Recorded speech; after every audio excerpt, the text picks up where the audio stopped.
The Ripple versus SEC case is looking like it's getting close to wrapping up, or some sort of kind of conclusion or settlement, or something's about to happen here. We're seeing a lot of stuff come out on the regulatory front, on the SEC front, on the Ripple front, and on the CBDC cross-border G20 regulations front. And then XRP is ripping today. So there's some stuff lining up, and we're going to connect the dots on it, because I feel like I found a little streamline of like kind of the order of how this is kind of panning out right now. And it seems like it's multiple different news being broke right now, but they all connect together, and that's what we're here to do today. So let's dive into it. But first, if you're new here, subscribe, hit the notification bell, get updated in real time with these market updates, newsletters, deep dives. We're doing it out here. And come join the Discord. Link will be in the bio. Say what up. And let's dive into it. So link 2 said attorney John Deaton makes prediction that the SEC versus Ripple case may conclude in 2 weeks or less after Judge Torres issues ruling on parties' motion to preclude expert testimony. So he had said, I seriously doubt that we see a significant delay from here. Could be tonight or in a couple weeks. That was a couple days ago. So 2 days ago. And he's saying that. And then you have something like this where Stuart Alderati, first of all, Stuart Alderati like a week ago had said the case could wrap up anywhere, imminently to the end of this month, right? Any moment. And then we're having follow up here. So yesterday's opinion from the court on Ripple and the SEC's proposed expert opinions. If you didn't read all 57 pages, here's the TLDR. Specifically, not only is the SEC expert on reasonable expectations of an XRP purchaser struck from the record, but so is their expert who tried to say what caused the price of XRP to change.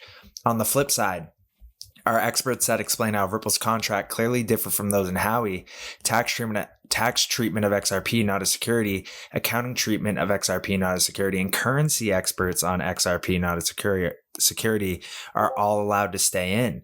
As we have said throughout, we have always felt confident about our case, and with each ruling, even more so. Boom. So the SEC is like really getting dogged this week, because there's more stuff that I'm going to share on that. But first, we got to go to Brad Garlinghouse. Oh my God, that's hilarious. It's only Tuesday, but shaping up to be a not so great week for the SEC. This ruling, Voyager, Grayscale. Yep, exactly. So basically the ruling against the SEC with the Ripple case. And then we had the Grayscale yesterday as well too. A dozen reasons why the SEC should have approved Grayscale's spot Bitcoin ETF. Gary Gensler has rejected every Bitcoin exchange traded fund application in the name of consumer protection. So why doesn't he listen to what consumers have to say? Here's the thing, like they know if they were to, allow this Bitcoin ETF spot and it's kind of backed by the actual Bitcoin, like crypto is going to go off. So they've held back. And I feel like that this getting approved would be like a golden swan moment, because the market's been waiting on this for a long time. So basically, Grayscale is actually taking a decision to sue the regulator that oversees their business. So the SEC is getting sued from Grayscale. And then you had this. So U.S. bankruptcy judge approves Binance.US $1.3 billion deal for Voyager, and the SEC was trying to block it, right? So Wells approved the restructuring plan after overruling the U.S. SEC's vague objection to the Binance acquisition. The SEC attorney told Wiles at a hearing last week that the SEC investigators believe Binance.US is operating an unregistered securities exchange, but Wiles was unpersuaded, saying that the agency failed to present any evidence, should not have waited until the last minute to raise a concrete concern. I mean, that's the same type of verbiage or same type of scenario with the Ripple case. It's like, how are you going to wait till last minute and to kind of do a lawsuit and now claim it's a security, right? So we're seeing a lot of kind of backlash against the SEC's ways, as well as we're right on point for the timeline for some regulatory action to be kind of implemented here. Remember, we were talking about a couple months ago about Amazon making their entry into Web3 and around like the April-ish March timeframe. And now we're starting to see narratives and things like this that match with that. which is great. Like really, I really feel we're at the moment. It's quite crazy. But then you add this, right? So Coinbase, and then updating the financial system means building the most trusted products and services, including industry-leading tools to support KYC, AML, and consumer protections. Learn how we're making crypto safer through our continued commitments to compliance. So let's click on that. So this whole kind of push saying that the financial system needs an upgrade. It needs a reset. It needs a rewiring, right? And all the while, it's about to get a good rewiring in a couple of weeks here with ISO. So at Coinbase, we believe crypto is a technology that can enhance economic freedom around the world by bringing new opportunities for individuals to take control of their finances. So we place a strong emphasis on security and trustworthiness and have implemented measures to ensure the safety of our customers' assets and data, the KYC checks to verify the identity of the customer, tools to prevent financial crime and fraud, and measures to protect consumers from hacks and other security breaches.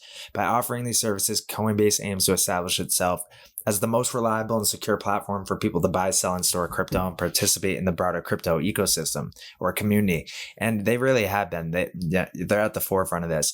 And we have leaned into trust and compliance since our founding over a decade ago and chose to go public in the US as part because we want America to lead the way in building the next gen of the global financial system.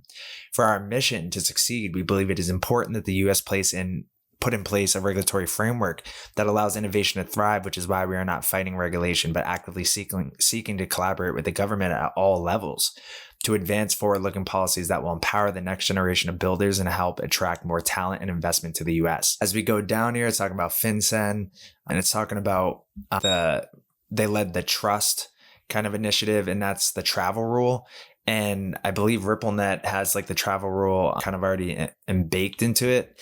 Yeah, so that's one thing that has been going on for a while. Like all these it's merging the crypto market with the same kind of measures, security precautions, etc., regulation, compliance with the traditional system. Like this is just standard stuff, KYC, AML, all that stuff. So as we go here, similarly, because of the push-based nature of crypto and near-instant settlement, we built blockchain analytics software to screen and indirect crypto transactions from sanctioned addresses in real time and preventing sanctions violations from even happening.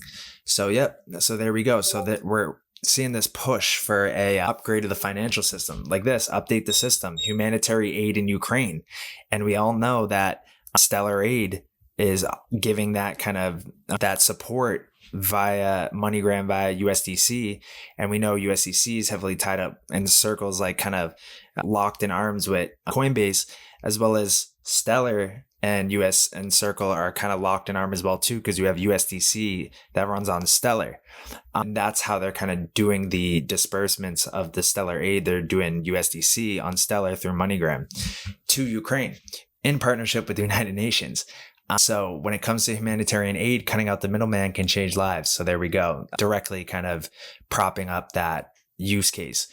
And then if we go up here, so then it talks America thinks, so where is this kind of, there's no number one, but I thought it was a thread, dude. I thought it was a thread.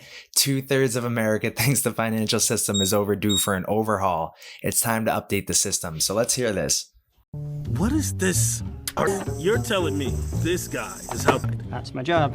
I'm just saying, you shouldn't have to buy $10 worth of gum if you just want 79 cents worth of gum. Why do you get charged your money to take your money from your account? And if you're out of money, they charge you for being out of money? An overseas transfer takes 5 days? What are they using? But Monday was a big holiday. Why is this the way it is? Makes no sense. Really, the best we can do? Though we deserve better. What a beautiful commercial. Like literally. And that's why I was so stuck on XRP and XLM. And what they were doing is like some of the examples that they provide in there, like, oh, the bank holiday and oh, I deposited the check, it settles this day. I mean, that just doesn't make sense when you have, information moving as fast as lightning. You have everything else moving extremely fast, but money is just so slow to move around. And then you have the banks, like you could buy something on the weekend and then say on, Monday, you feel as if like you still have all that money in there because it didn't reflect in your account on the weekend. Then all of a sudden you overdraft and they charge you, and then this, that, and the other thing. It's truly unreal, but it's at their benefit because that kind of slow movement of the funds gives them time to kind of do stuff with it. So yeah, to me, this was a beautiful commercial and outlines the use case for crypto at large, and more specifically XRP and XLM. And at the end of the day, I believe those two coins, no matter what happens in the short term, medium term, at the end of the day, they're going to be two of the most valuable ones because they're solving the biggest problem, money movement.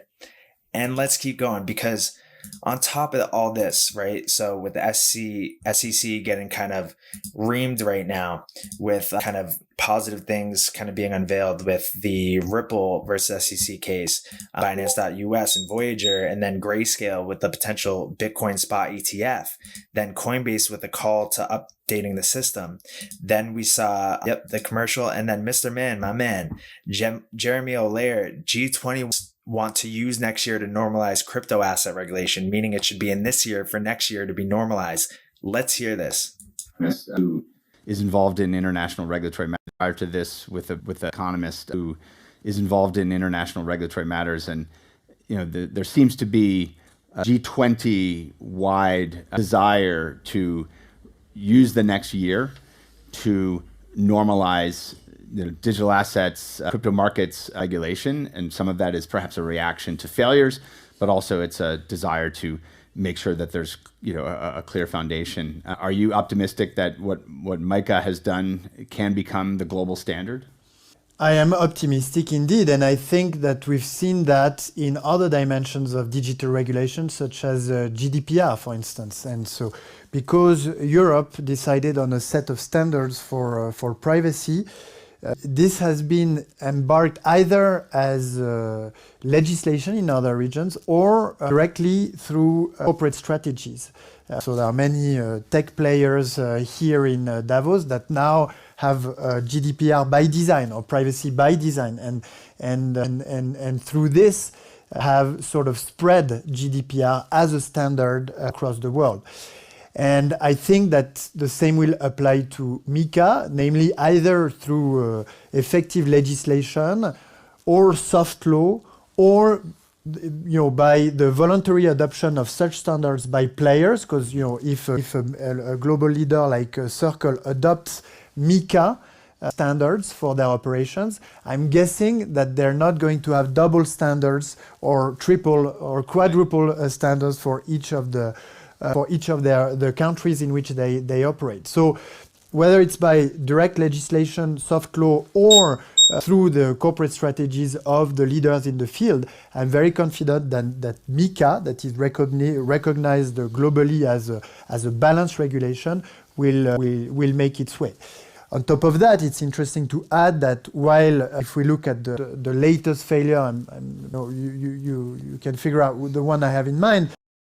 There we go. So we have this push for regulation coming, and then you can see that at the same time, cross-border payments have reached an inflection point. And this is another thing that Mr. Man had shared. Go give my dude a follow. He's definitely for the Star Gang. But Radio G20 roadmap update sets out practical initiatives. The G20 roadmap for enhancing cross-border payments has undergone a radical overhaul. The Bank for International Settlements Committee on Payments and Market Infrastructures believes that the roadmap is at an inflection point and is moving into a new phase of pursuing practical implementation. The 19 building blocks of the comprehensive approach that define the roadmap's first 2 years have been replaced by 3 interconnected themes: payment system interoperability and extension, legal, regulatory, and supervisory frameworks, and cross-border data exchange and messaging standards.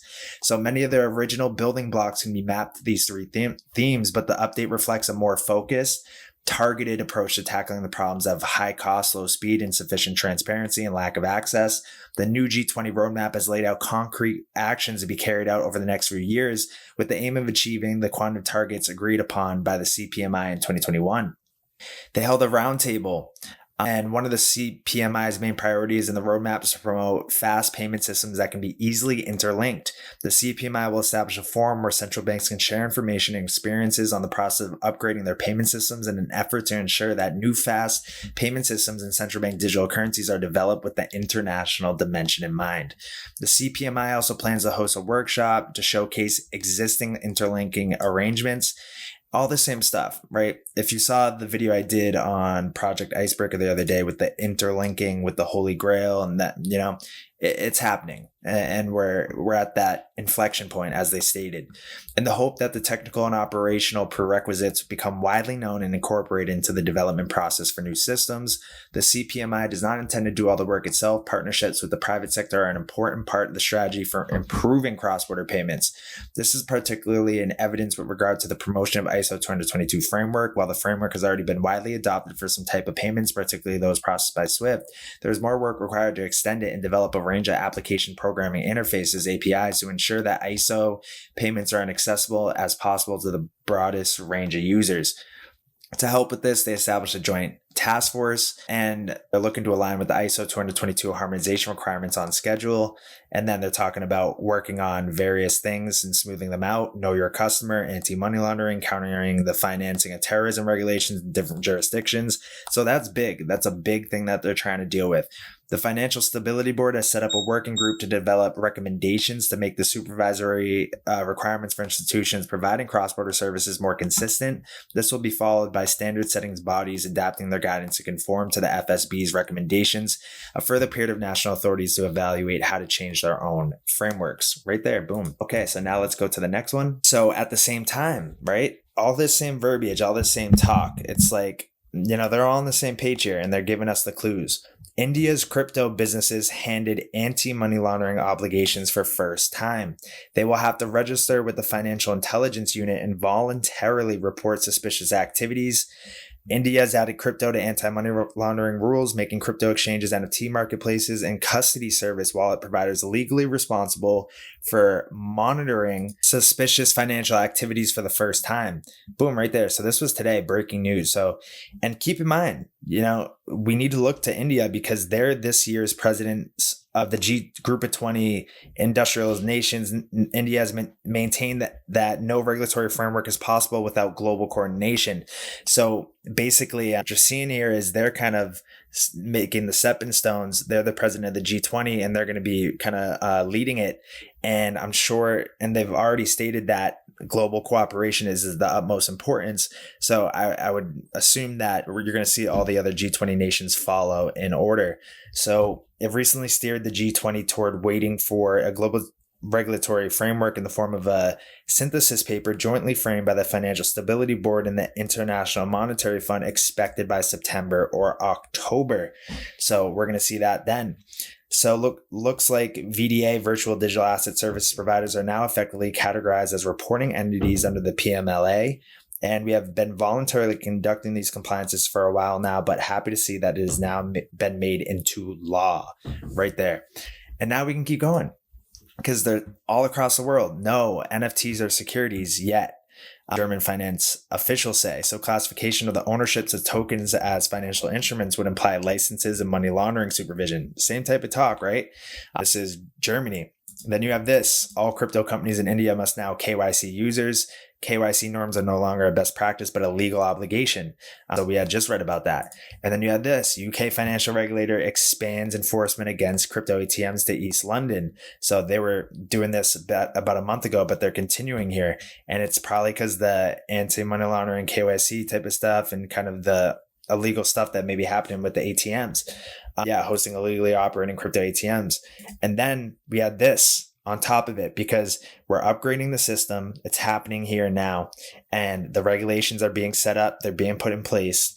And then now to onboard this next wave of crypto users, like we're heading into the phase of a hyper boom for the cryptocurrency market, the utility run, the regulated run, I'll call it.